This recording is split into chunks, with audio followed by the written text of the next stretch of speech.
Hey there YouTube, today we're going to be doing a first ever Q and Dids, or I don't know, I've been trying to come up with a fancy name, Ask Dids Q&A. I'll come up with something by the time I finally get around to editing this, but I teased and am coming through with the teaser on Twitter and Instagram to have people ask me questions for which I will answer on a video. Now, this format is going to be for first because I actually have enough questions to finally answer from one post on this video. From now on, it's going to be a mix between both tweeting and Instagramming people to ask me questions, or maybe I'll do a Snapchat when I figure out how to record my phone screen, and then I can show your videos instead of just asking them and telling you that that's what you said, because now I can at least screenshot, send the pictures over to my computer to then screen cap and edit like you're about to see. But anyway, whatever the case may be, whatever I'm going to call it, whatever it's going to be, you amazing people asked me some great questions that I am going to answer all of them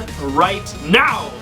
iPilots from Instagram asks, Q&A, how long have you been streaming and how long did it take for you to get many followers? I have been streaming on and off for a long time, and I would say probably about three years on and off until about Dids, when Dids Live became a thing. I was kind of on and off, wasn't really a consistent schedule. I accumulated a couple thousand followers on my other account, but with the focus on Dids Live, it's been since November 18th is when Dids Live began, and at the point of recording this video, I just checked him at 1,206, so we've easily been able to account more than 200 followers each month on average, and we're only going larger and doing larger scale things, and that's about the time frame it took to do that. So that gives you an idea. On my first account, it took all that time of the previous years to get about double to triple what I've got on Dids Live now. The Taken Meme asks, what is my favorite thing about Destiny? The fact that I cannot freaking put it down, and I've played the same class, the same missions, the same this, the same that. I shouldn't say same class, I do have different classes. I've got one of every class, I just specifically kind of stick to my Hunter on PS4, but it's just addicting, no matter how good or bad you do, you always feel like you're at least able to do something. When I play Call of Duty, I don't feel comfortable at all. I feel that sort of comfort with Destiny, and it's never like a frustration, if you will. So that's one thing that I really, really love about Destiny. Life's WRST Desire asks, what do you love most about streaming, and what sparked the passion that became Dids Live? The one thing that I love about streaming, and just to give more of a background, I first started YouTube, and I talked to this with some people over chat over the last couple weeks.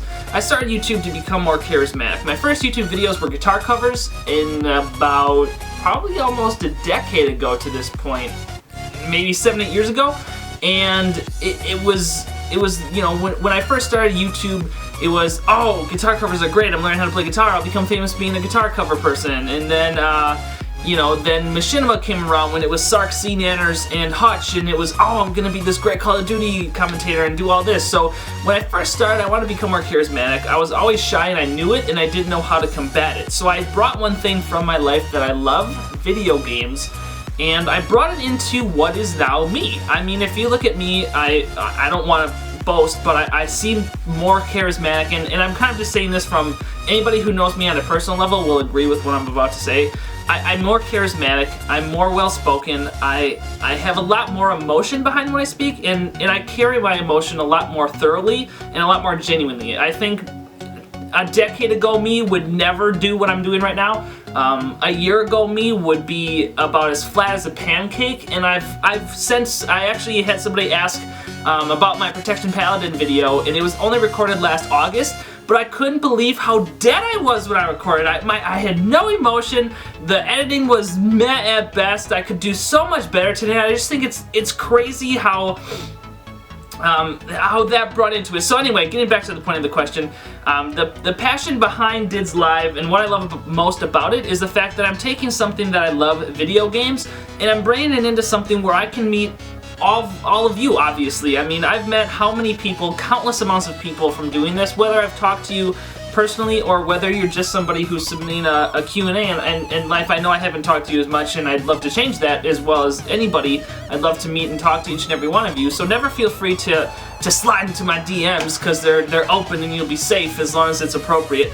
But I would love to get to talk to you and love to get to meet all of you, because you're my passion. And this is so cheesy and stereotypical to say, but if I didn't have people like you that would even think about submitting a question, whether or not, and if you would and you didn't see the post or whatever the case may be, I'm not singling out the people that did submit for this Q&A, because there's always another one. But I mean, there's just the fact that I can post something on the internet, and based on what I've done or based on what I'm doing, be it no matter what it is, the charity work, the positivity that I spread, just being there always for people no matter what. I love mentoring people, I love helping people. If you have any questions, always ask. You know, whatever the case may be as to why you're here, I've done something right, that I haven't deviated from myself as a person one bit. And yet you still take the time to come and ask me a question or approach me in any way. That right there is what drives me. I'm doing something right to put a smile on your face enough that you support me in whatever it is that I do. The fact that during my 4-hour block on the One Up on Cancer charity event, we raised over $600. I am baffled by that fact, and I will forever be baffled by that fact. So you guys, as cheesy as it sounds, are more than enough a passion for me, and I cannot thank each and every one of you enough for being here and supporting me in what I do. Hotch for the _win asks, what was my first favorite couch co-op game? Now that's debatable. Depends upon what you consider a couch co-op game. And now I do know the literal definition, and to answer that question, it would be probably either Super Mario Kart or Mario Party, because I was really first introduced to games with those two platforms. I, as a kid, made anything a couch co-op game. A single player game, my sister and I would take turns playing levels. Super Mario World, when we didn't want to do 2-player and didn't want to have that competition with lives, you would do one level, I would do the next. You can't beat it, let me help you. So, I have given you the literal answer, but to elaborate on that thought, there's so much more that makes it a couch co-op game, and one thing that, and I'm gonna kind of go off on a tangent here, but one thing that I love about streaming is the fact that I can create that simulated couch co-op experience. That should be a VR headset plug or something. I can create that and recreate that with you guys, the viewers, and I find that an unbelievable thing. And yeah, that's kind of my first couch co-op game experience. Mystic Gaming 15 asks, what kind of setup do you recommend for a new YouTuber or streamer? Now here's where you're gonna be really happy with me. You don't have to spend the money that I did on my setup to do exactly what I do. My first computer that I really got into streaming with was about a $400 to $600 computer, depending upon what PC part picker has on sale. It's not the hardest thing to build a computer, and if you really want an introductory processor that's going to be able to really handle it at a good price, and you want to start your build with something, start with the AMD FX 6300. Great processor. I haven't changed any stream settings from that to my new Intel i7 4790K. It's exactly the same, so everything that I'm doing on this processor now, you could have done and can do, and I have done, on the AMD 6300 FX. So if you really just need a good base point, start there. You can get a cheap motherboard and then build out your products, and then any money that you have left over for your budget, go for the graphics card, because you can get a GTX 950 or 960 for about 200 bucks. That's going to be such a perfect go for you if you're on a budget. That seems like a lot, but you can buy that $200 graphics card. The processor is 100 bucks, and still easily spend only $200 to $400 on the rest of the components. It's easy, it's nice. Any webcam microphone that you have will do. I use the Logitech C920. Any Logitech webcam you can get at Walmart for maybe 30 or 40 bucks at the most. Any microphone that it comes with a microphone, but you probably already have a headset that you use for your PlayStation or your Xbox. Those can most likely be used. There's so many options and variables that you can use for any other peripheral that you would need. But that's a great starting point. I highly suggest that you maybe look into that. You can build any computer ever and try and really build out all your parts for your tower on PCPartPicker.com. That's where I've done all of my work, and it just makes it so much easier. Nerdsphere asks, how did I get started? Was I the type of person to message as many people as possible to get started and get a jump start, or did I really work for it? I got started by taking the long route. I'm not a viral person. I was never and probably will never be that person that can have a 15 minutes of fame. But what I do is I will play obscure games and do obscure things. So Twitch, I got started by really forcing a lot out of myself to get at least a couple people that I knew with my personality I could befriend, and I have basically, if you look at my moderators list, those are those people. But when I first started streaming, I would say I would play Roller Coaster Tycoon and have people that followed, have them be park guests. So I would rename a staff member or a park guest them, or Pokemon, whatever Pokemon I caught next in a Nuzlocke run, you could name your Twitch name after that Pokemon. That was back when I didn't have enough people to really backlog a little bit. I've done push-ups for followers. I mean, you do obscure things that you can do and work hard with to get a couple people that you know that you can befriend, and then my logic is if you can find a couple people that'll follow you no matter what game you play, you can take those few people and bring them to other avenues to then maybe bring another person in, and another person in from here, another person in from there, and eventually it will just be this cascading ball, like you're playing Tamagotchi, not Tamagotchi, like that one game with the weird dude. Somebody in the comments might help me out with that one, where you roll the ball and then it gets bigger and bigger and bigger. But that's really how I got started, and basically a lot of my moderators, if not all of them, and a lot of my close followers that really support me the most are from that exact explanation. That's just what I've done. I have, you know, messaged people and tried to network in that way as well. It's not a bad idea. You just have to do it the right way and make sure that they're coming off right, and it depends upon case-by-case, person-by-person basis. You'll get some good responses, you'll get some bad responses, you'll get some really bad responses, but you might find a couple gems in that test. So whatever it is you're trying to accomplish, just maybe think outside the box a little bit, and you never know what you can find. It's Zach_123 asks, what was my first console? My first console was the Super Nintendo. I remember like it was yesterday. I would be begging my parents to allow me to play it at the young, ripe age of 3 and or 4 or above or below. I don't really know actually, but it was a weekend, you know, Friday night, school was over, I was only in, I don't know, whatever I guess age I was represented to that grade level. And my dad would bring up the Super Nintendo and play Super Metroid, Mario Kart, we had Super Mario World, Earthworm Jim, just to name a few. I actually have all of the games still in my collection today, and just some amazing classics and amazing gems that really got me started into gaming in the first place. Sprinter_V2 asks, who are people I look up to and what have they told me to help encourage me? There are tons of people that I look up to, and I don't want to specifically single one or more out. If you follow me on social medias and you see who I'm following, those are the people I look up to. They either for whatever reason have supported me, or are just really close friends of mine, or do great things and I just would love to meet them someday. There are thousands upon thousands of people that follow me that I don't get the pleasure of talking to all the time, that I look up to. I mean, no matter what the case may be, there's a lot of people that have helped me and mentored me over the years. I don't have anybody specifically because there's just too many people to really not make a whole video of that in alone of itself. But if you look at my followers and who I'm following, that can give you a good idea of some people that you can maybe reach out to get some extra advice additional to mine.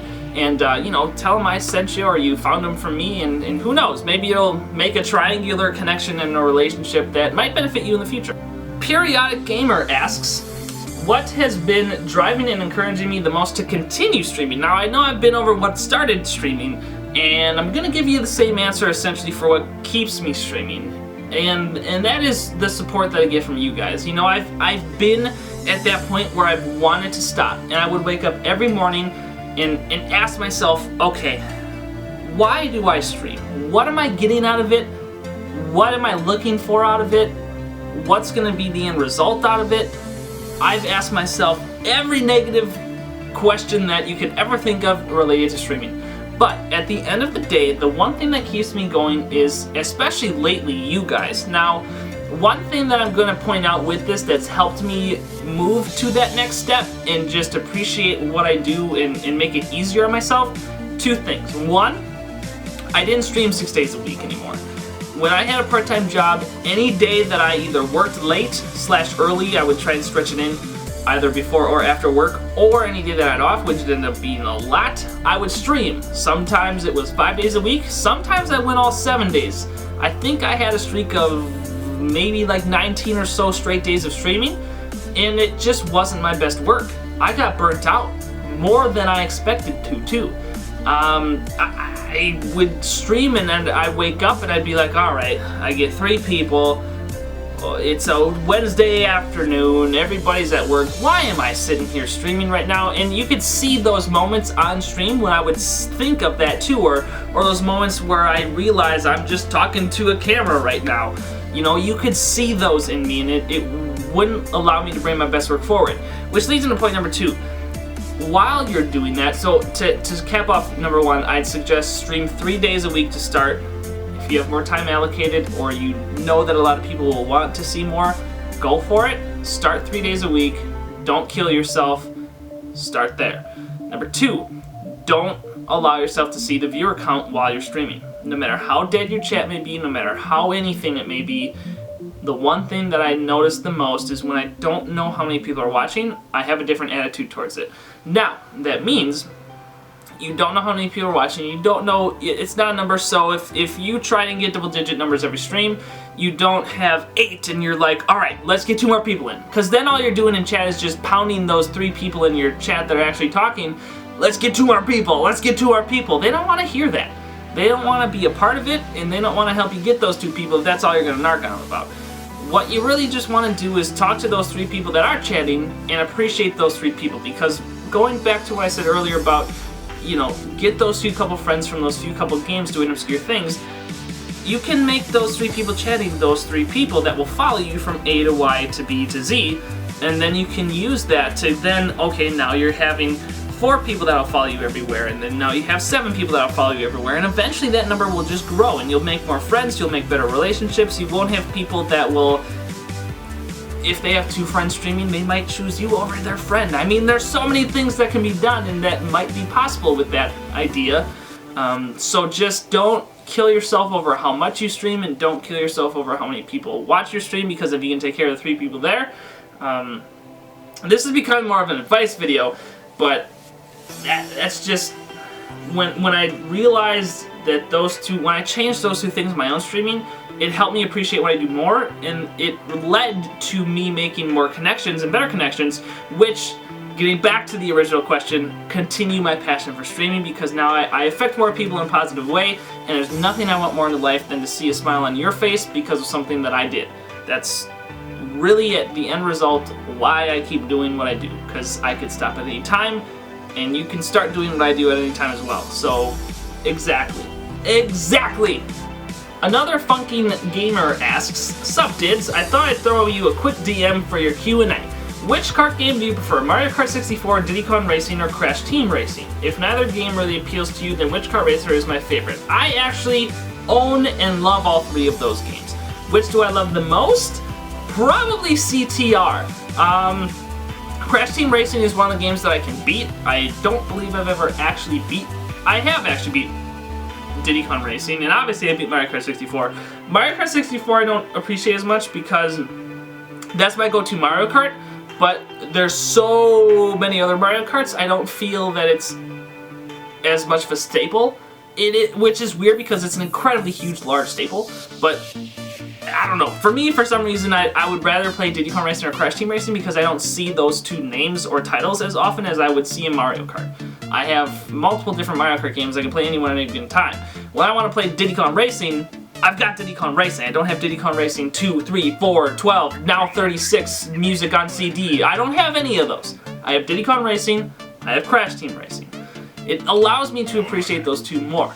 Crash Team Racing I like more because it's a game that I think I can get into speedrunning with and maybe make something out of it. I don't know.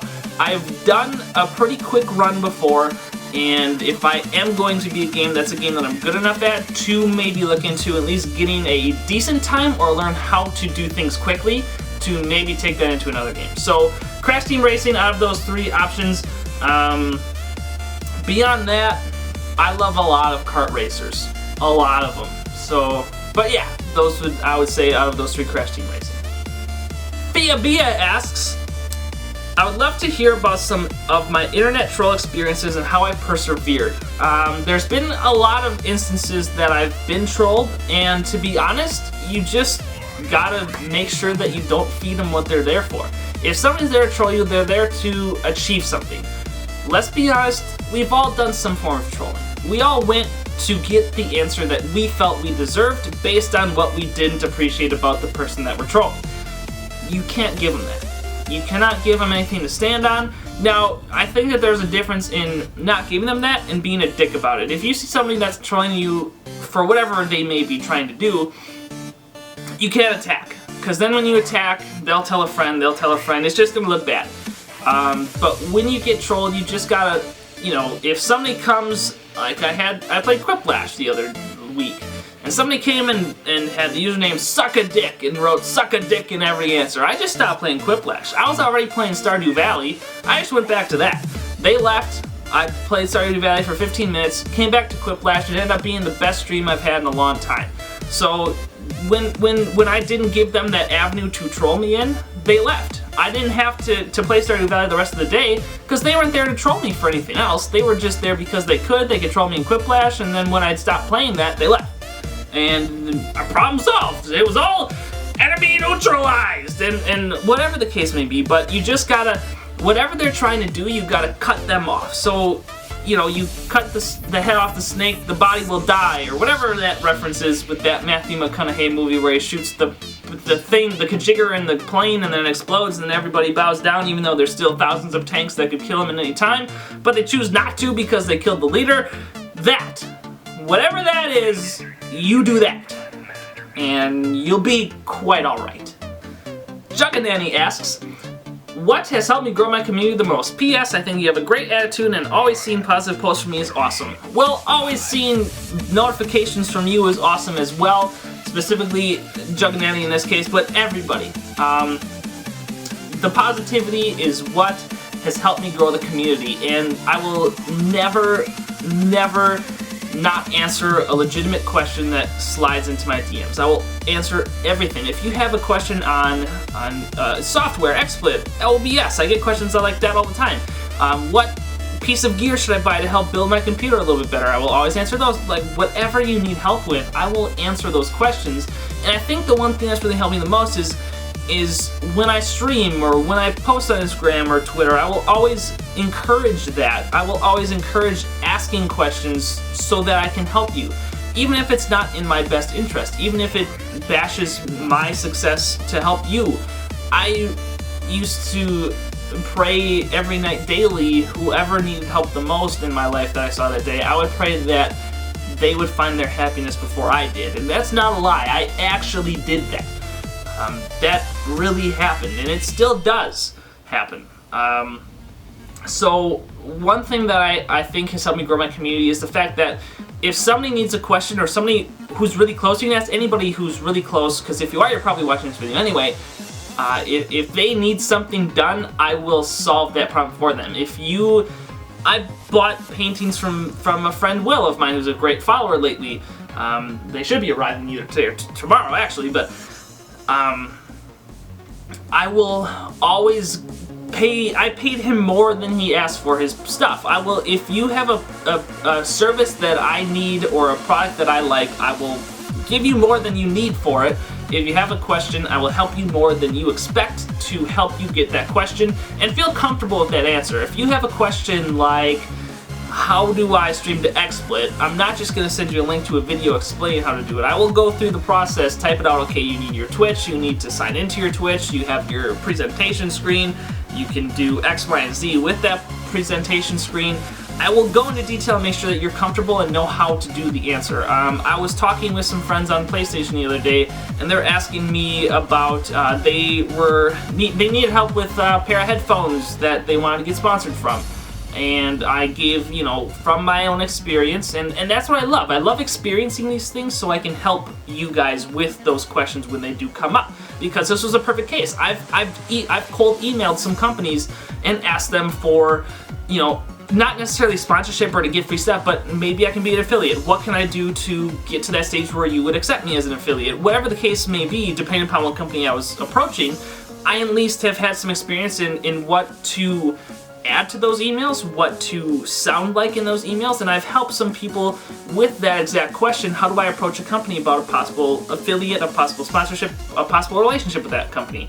And being able to be there to answer those questions for people, I think has helped them appreciate what I built. And I get, you know, when people message me for the first time, I always get you guys. And as much as Karen and I work together, and that's totally an accurate assumption, anything that you see that's just Dids Live, like, I built that. I didn't create the Pixel logo. Sabretooth Lizzie did that. There's that plug. You know, I went out to her because I saw that she did pixel work, and I paid her more than she asked from me for that design, and I intend on giving her royalties if it does take off for some ever reason, even though she didn't ask for it. Like, I will take care of you for stuff like this. Like, that's what I take pride in, and that's just part of what I do. You know, I totally forgot exactly where I just was, and I completely lost my train of thought. So I'm gonna try and install a little bit until it comes back to me, but helping me grow my community is being there for the people that, you know, that was you guys. I remember now. Look at me doing things productively. You guys is something that I get a lot. I have created this entire entity, this entire empire, if you will. Whatever you see that's Dids Live, I've created.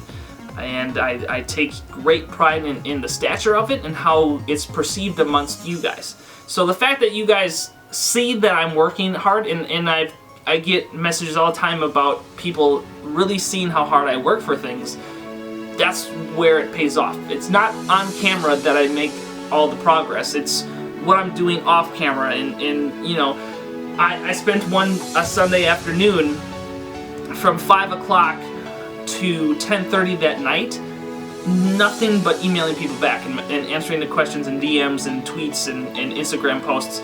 If you comment on a post or ask a question or DM me, I will answer you. Like, that's a guarantee. I will answer literally almost everything, and literally everything that's appropriate and relevant. I will answer you. So that has been really the biggest part about growing my community. So thank you everybody who submitted to this first Q&A. There are a couple duplicate questions, so when you see the screenshot of the post or the screenshot that I took, there'll be some duplicates that I know I didn't answer, but I kind of covered them before, and hopefully if I remember to edit this periodically, it'll be in sync and it'll make sense, and it won't just be like, well, Dids forgot that question.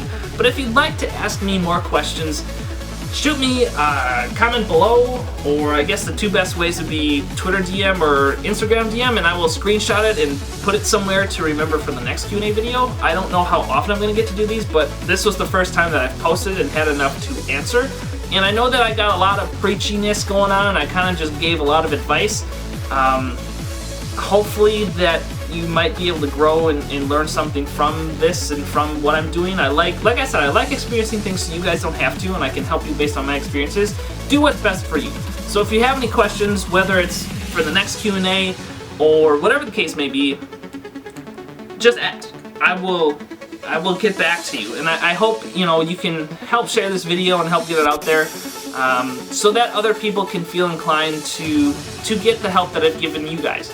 And I think that there's been a lot of people that have really benefited from what I've been able to help them with, and that's what makes me happy, is seeing you guys' success on my bill. So please share the video with a friend, or whatever the case may be. Even just watching the video and being here for all of this banter has been enough for me, and I can't appreciate enough of what you've all done for me. So thank you all so very much for being here for me and being with me all these years and all this time. I hope to meet more of you and talk to more of you that don't normally message me or talk to me or whatever the case may be.